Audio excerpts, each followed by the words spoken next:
There's been a lot of talk about this war between old and new media, and the conflict of interest between these competing platforms. I myself have made some videos where I address this issue, but according to this guy named Basfazes, there is no such thing as a conflict of interest between old and new media, as he explains in his rant-filled video, which I'm going to be responding to because I think this is an important question moving forward in the world of news media and information. This gentleman by the name of Basfazes, however you pronounce that. He seems to be a nice guy arguing in good faith, and he seems fairly articulate, but unfortunately he is also incredibly uninformed on the topic at hand here. I'm going to be showing you how he's wrong and why there is indeed a conflict of interest between old and new media. Now, for the sake of brevity, I'm only going to include short clips of each point that he makes, but of course I'm going to provide the full video in the description for full context. So let's just get started. And today I'm going to talk about the war between old media and new media, or perhaps a lack thereof. Well, I think we can start with point number one, and that's the fact that one, old media has a complete monopoly in terms of resources and reach and availability. And that's including, internet service providers, and that's including, satellite service providers for TV and live action TV. First of all, you can tell he knows what he's talking about because he's sipping, fucking apple juice, I guess, out of a glass.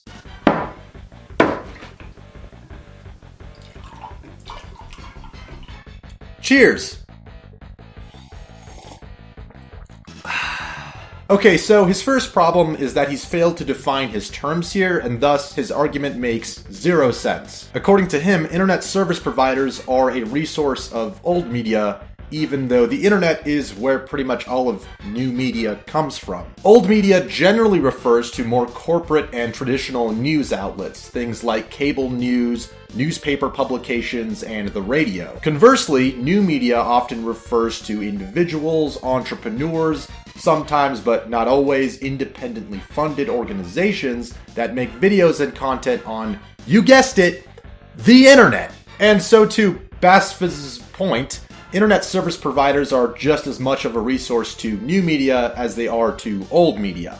Let's also consider the fact that there's no real true monopoly anyone has. Like Fox News and CNN don't have a monopoly on information, and neither does anyone on the internet. But more interesting than just not having a monopoly, it's the fact that people have so much access to all these things. There's no real competition between these people so far as retaining their audience and keeping them there, because there's so much overlap between audiences. I mean, listen, I could watch something from Fox News and I could watch something from CNN, and it will only take all of, 5 minutes of my fucking time? Breakfast! Is making two idiotic claims here. One, that attention and time are not valuable or finite resources, and two, that there's a lot of crossover between the viewers of cable news and new media. Both of these claims are completely stupid and false. Every media outlet is of course competing for your time and attention. There's actually a term for this called the attention economy. To help explain what I mean, here's a small excerpt from a former lead designer at Google explaining it in a podcast. Because of the attention economy, which is every basically business, whether it's a meditation app or the New York Times or Facebook or Netflix or YouTube, you're all competing for attention. The way you win is by getting someone's attention and by getting it again tomorrow and by extending it for as long as possible. So it becomes this arms race for getting attention. Everyone's limited to 24 hours in a day. People aren't able to just infinitely consume information. Basfazes will also have you believe that there's a lot of crossover between the demographics of old and new media, because there's so much overlap between audiences. But if you actually look at any studies and research done on this, it will tell you the opposite. Take, for example, this publication from the Reuters Institute of the Study of Journalism, which highlights the average ages of people who get their news from TV. This graph shows that the majority of audiences for this medium are viewers over the age of 45, and that this trend is only increasing over time. The article also states that the TV viewership of people between the ages of 16 and 24 has decreased 21% in the UK and 29% in the US from 2012 to 2015. If Mr. Bass fucking whatever would have just spent 2 minutes researching any one of his claims, he would have realized that the data blows his fucking argument out of the water. But no, instead he just offhandedly rants and makes unverified claims for his 14-minute long video.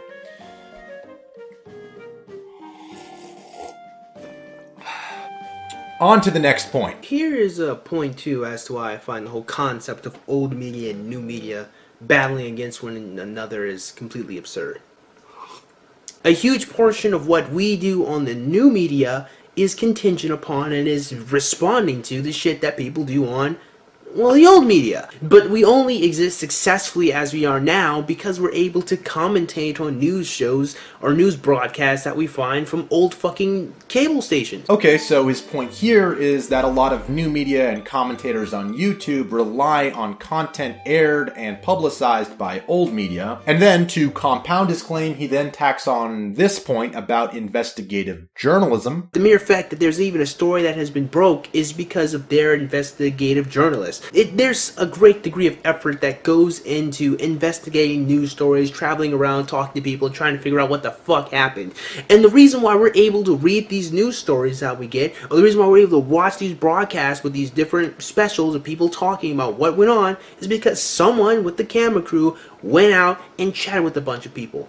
That is not some shit that a lot of people on the so-called new media are doing, or even willing to do. First off, I think the fact that a lot of commentators respond to and critique stories from more traditional media outlets is a really good thing. Here's a perfect example of what I mean, and I know I've used this before, but again, it's just such a perfect example. I am, of course, referring to the controversy surrounding the Wall Street Journal and its story on PewDiePie. There was nobody in the mainstream media holding them accountable for publishing this slander. The only people who called them out on it were independent voices outside of the payrolls of these huge media corporations. If not for these independent voices and new media, there would be no one holding old media accountable for when they conduct these sorts of dishonest hit pieces. And then to Breakfast's point about how there's more investigative journalism done with old media, first of all, he himself actually pointed out some examples of new media doing investigative journalism. Granted, you've got people like Lawrence Southern who's going around doing that shit.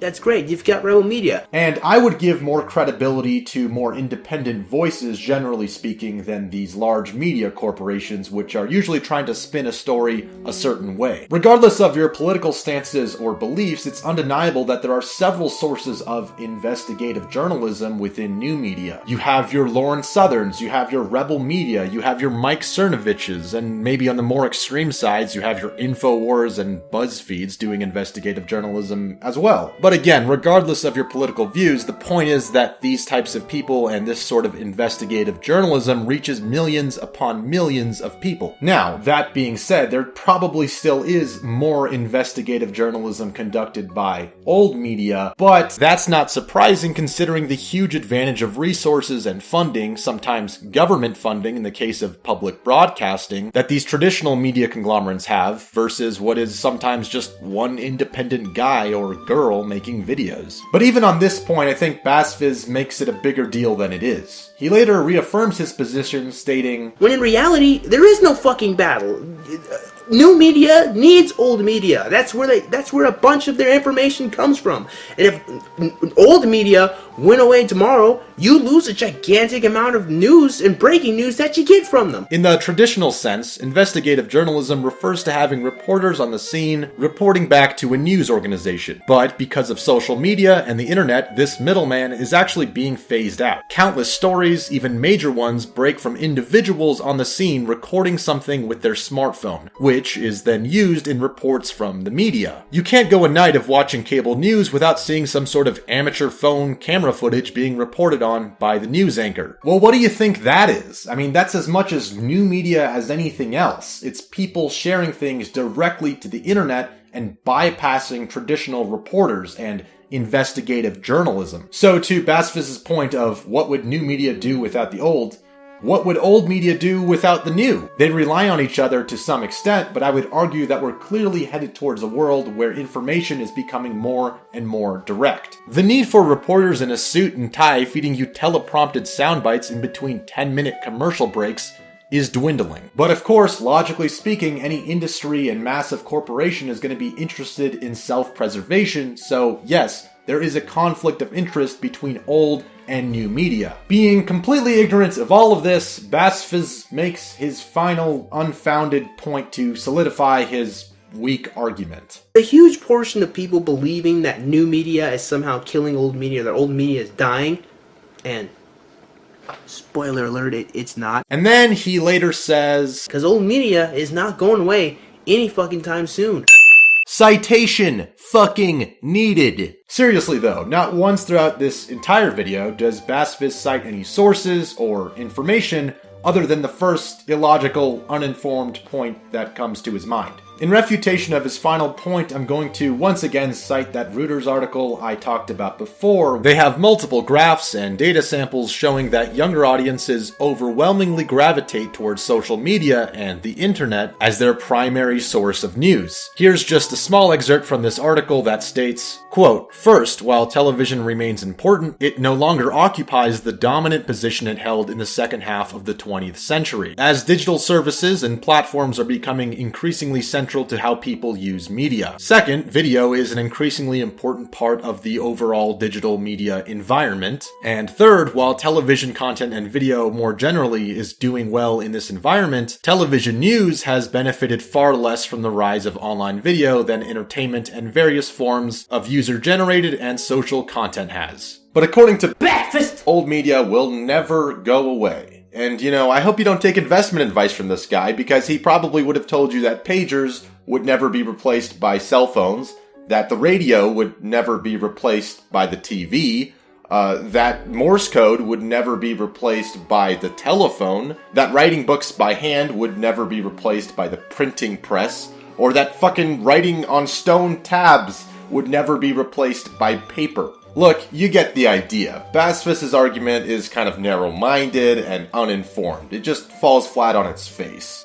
It boils down to the fact that attention and time are finite, that the demographics for different forms of media are only becoming increasingly more polarized, and the fact that investigative journalism is also changing with the modern times. All of that being said, this response was more so just to Basfis' ideas. I'm not calling him stupid or anything. Again, I think he seems like a fairly articulate, well-spoken guy. I wish him the best. Although the constant sipping of apple juice was a little bit pretentious.